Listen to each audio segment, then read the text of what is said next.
pace up. Learn and grow.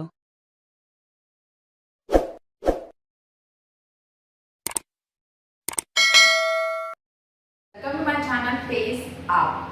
आज हम देखने वाले हैं मेथड ऑफ टीचिंग का नेक्स्ट मेथड, डेल्टन मेथड, जिसको ठेका विधि कहते हैं हिंदी में। इसी मेथड को लेबोरेटरी मेथड भी कहते हैं। लेबोरेटरी मतलब प्रयोगशाला विधि। टॉपिक स्टार्ट करने के पहले अगर आपने मेरा वीडियो लाइक करें, सब्सक्राइब करें अगर आपको पसंद आए तो, और चैनल को सब्सक्राइब कर लें जिससे आगे आने वाले वीडियोस आपको हेल्प करते रहें आपके एग्जाम्स के लिए। चलिए स्टार्ट करते हैं हमारा टॉपिक, डेल्टन मेथड। डेल्टन जो है वो किसी इस मेथड के साइंटिस्ट का या जिसने दिया है उसका नाम नहीं है। डेल्टन यूएसए में एक जगह है जहाँ पे हमारी जो एजुकेशनलिस्ट हैं उनका जन्म हुआ था, जिन्होंने इसका ये मेथड हमें दिया है। Given by an American educationalist Miss Helen Parkhurst. Miss Helen Parkhurst जिनका बर्थ हुआ था 87 में एंड टिल 1959 तक वो थी। 1912 में उन्होंने ये मेथड बनाया था। किस ईयर में? 1912 में। 8 to 12 इयर्स के बच्चों के लिए ये बहुत हेल्पफुल है और उन्हीं के लिए ये बनाया गया है। पूरा का पूरा मेथड बेस्ड है लर्निंग बाय डूइंग के कंसेप्ट पर। कैसे जाते हैं? नोन से अननोन की तरफ। जो चीजें हमें पता होती हैं उसको रिकॉल करवा के बच्चों को, और फिर अननोन की तरफ उनको बढ़ाते हैं, उनके बारे में उनको नॉलेज गेन करवाते हैं। इन्होंने जो हेलेन पार्केस्टर है उन्होंने चिल्ड्रन यूनिवर्सिटी स्कूल नाम का अपना एक छोटा सा स्कूल भी खोला था, जिसमें ये डेल्टन मेथड पे वो वर्क करते थे। Planned learning activity dealing with original और raw data in the solution of the problem. Plan करने के बाद हम प्रॉब्लम का सॉल्यूशन निकालते हैं इस मेथड में। या तो ओरिजिनल डाटा, जैसा डाटा हमें मिला है उस पे बेस्ड होता है, जिसको हम रॉ डेटा भी कह सकते हैं, लेकिन पूरा वर्क होगा प्लानिंग के फॉर्म में, एक के बाद एक स्टेप्स के थ्रू होता है। क्या एम है, क्यों हम पढ़ते हैं इसको? To give first hand experience to the student. First hand experience यानी जब करके सीखेंगे। कुछ लैब में क्या करते हैं हम जाके, केमिस्ट्री के लैब में गए तो हम खुद ही केमिकल्स को मिक्स करके देखते हैं, कई बार फ्यूम्स निकलती हैं, कई बार कलर चेंज होता है, तो फर्स्ट हैंड एक्सपीरियंस होता है, हम खुद करके देख रहे हैं उसको। सेम फिजिक्स में भी होता है। आजकल तो मैथ्स की लैबोरेटरीज भी होती हैं जो बीएड के आपके सिलेबस में है भी, और उसमें आप ये सारे पॉइंट्स लिख सकते हैं। To provide student participation in original research. Original research में स्टूडेंट्स का पार्टिसिपेशन रहता है। To develop skill in the use of laboratory equipment and instruments. जो लैबोरेटरी में इक्विपमेंट्स हैं, इंस्ट्रूमेंट्स हैं, उनका यूज करना सीखते हैं स्टूडेंट्स। कि मान लो बीकर है या कोई फिजिक्स का कोई इंस्ट्रूमेंट है, उसका कोई क्लैंप है, तो उसको कैसे टाइट करेंगे, कैसे उसमें कोई चीज़ फिट करेंगे, तो इस तरीके से। To make use of the power of observation and reasoning. बच्चों की ऑब्जर्वेशन पावर इंक्रीज होती है और रीजनिंग पावर भी इंक्रीज होती है कि ऐसा हम क्यों कर रहे हैं। बच्चे क्वेश्चंस पूछते हैं टीचर्स से। To make use of reality to make learning easier and permanent. Reality में वर्क करते हैं तो इजी हो जाती हैं चीजें समझना, और जो नॉलेज गेन होता है वो परमानेंट होता है, हमेशा के लिए होता है। Build scientific attitude in students.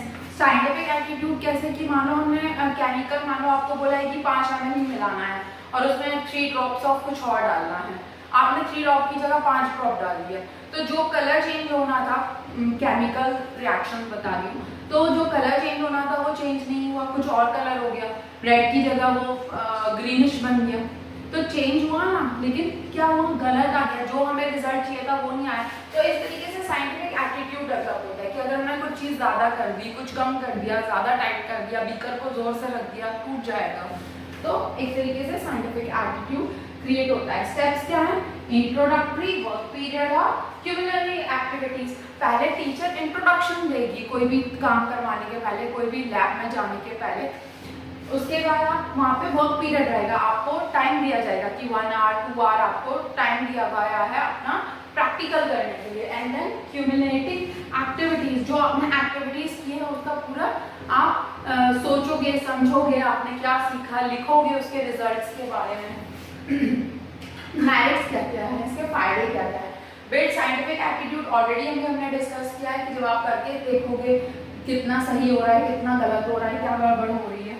Develop practical skills आपके अंदर आ जाएंगी, करने का हर चीज़ पकड़ने का, टच करने का, रखने का एक तरीका होता है, वो सारी स्किल्स भी आपके अंदर आएंगी। लर्निंग बाय डूइंग का कंसेप्ट है। सेंस ऑफ अचीवमेंट, आपको रिजल्ट लेके आना है, वो आपके अंदर वो चीज़ आने लगेगी, बिल्ड होने लगेगी। कॉन्टैक्ट विद रियलिटी, आप रियलिटी से सीखेंगे, कोई वहाँ पे इमेजिनरी वर्ल्ड में आप सिर्फ रीड करके नहीं कर रहे, आप रियली उस चीज़ को वर्क कर रहे हो। Close student teacher relationship, of course teacher से आपको कांटेक्ट करना पड़ेगा, टीचर आपको जा जाके बताएगा तो रिलेशनशिप अच्छा रहेगा। रिटेंशन ऑफ लर्न मटेरियल, जो भी आप मटेरियल उसको यूज़ कर रहे हो, उसको समझ रहे हो कि कैसे उसको यूज़ करना है, कैसे रखना है, सारी चीज़ें। साइकोलॉजिकल मैथड ऑफ टीचिंग, बच्चे की एज के हिसाब से मैथड को बनाया जाता है। ऐसा नहीं है कि 6th क्लास या 7th क्लास के बच्चे को आप 10th क्लास का कोई प्रैक्टिकल दे देंगे, नहीं। 6th 7th क्लास के बच्चों के लिए उनके हिसाब का प्रैक्टिकल आएगा। साइकोलॉजिकल मतलब उनकी बुद्धि के हिसाब से, उनकी सोच के हिसाब से रहेगा। डीमेरिट्स क्या क्या है, हर एक मैथड की तरह हर एक मैथड के कुछ लिमिटेशंस भी हैं, डीमेरिट्स भी हैं। All type of knowledge can not be verified through experiment, हर तरीके का नॉलेज तो हम एक्सपेरिमेंट करके नहीं देख सकते हैं। शॉर्टेज ऑफ रिसोर्सेज, कई बार रिसोर्सेज की भी शॉर्टेज होती है, कमी होती है, जिसके कारण हम एक्सपेरिमेंट नहीं करवा पाते हैं। कुछ टॉपिक पे करवा सकते हैं लेकिन रिसोर्स नहीं है तो हम नहीं करवा पा रहे हैं। लैक ऑफ फंड्स, पैसे की कमी होती है, लैक ऑफ फंड्स होते हैं, स्कूल के पास नहीं होता है कि हम इतना बड़ा कुछ अरेंज करके दें। स्टूडेंट में फील हैवी बर्डन, स्टूडेंट कई बार फील कर सकते हैं कि यार बहुत ज़्यादा हमें इस पर वर्क करना पड़ रहा है, टाइम कंज्यूमिंग है, बर्डन है। Teacher find it difficult to attend individual needs of the student, of course teacher को हर एक के पास जाकर अगर कोई चीज़ बताना है तो बहुत डिफिकल्ट हो जाता है टीचर के लिए। इसके बारे में मैं आपको एक छोटा सा एग्जाम्पल देती हूँ कि जैसे कंप्यूटर में जब बच्चे प्रोग्रामिंग करते हैं तो वो छोटी छोटी से हर बार एक एरर के लिए टीचर को आवाज़ देते हैं, खड़े होकर बुलाते हैं, तो टीचर को हर एक के पास जाना कितना डिफिकल्ट हो जाता है, बहुत सारे बच्चों का टाइम वेस्ट हो जाता है, टीचर भी टायर्ड हो जाती है, हर एक की प्रॉब्लम सॉल्व करना बहुत डिफिकल्ट रहता है। Need experience and well qualified teachers होंगे। इस प्रैक्टिकल या लेबोरेटरी मेथड के लिए experience and well qualified teacher ही होना चाहिए। ऐसा नहीं कि नॉर्मल किसी भी सब्जेक्ट की टीचर है वो जाके साइंस का प्रैक्टिकल करने लगी, इट इज़ नॉट पॉसिबल। या कोई भी टीचर है वो कंप्यूटर लैब में जाके बैठ के जो कंप्यूटर लैब में करवाएगा उसको कंप्यूटर्स का नॉलेज होना चाहिए। ऐसा नहीं है कि कोई भी जाके कंप्यूटर, आप हर किसी को कंप्यूटर्स आता है but practical is a different thing, उसके लिए डीप नॉलेज चाहिए होता है, उनके एरर सॉल्व करने के लिए, उनके क्वेश्चन सॉल्व करने के लिए। तो इस तरीके से टॉपिक कंप्लीट होता है डेल्टन मेथड। कोई डाउट्स हो तो ज़रूर मेल लिखिए, रिप्लाई करने की ज़रूर कोशिश करूँगी। आपके कमेंट्स बहुत इंपॉर्टेंट हैं, आपको कैसा लगा टॉपिक इसके लिए। तो वीडियो पसंद आया तो लाइक करें, शेयर करें, सब्सक्राइब करें। नेक्स्ट वीडियो तक के लिए thank you and bye bye.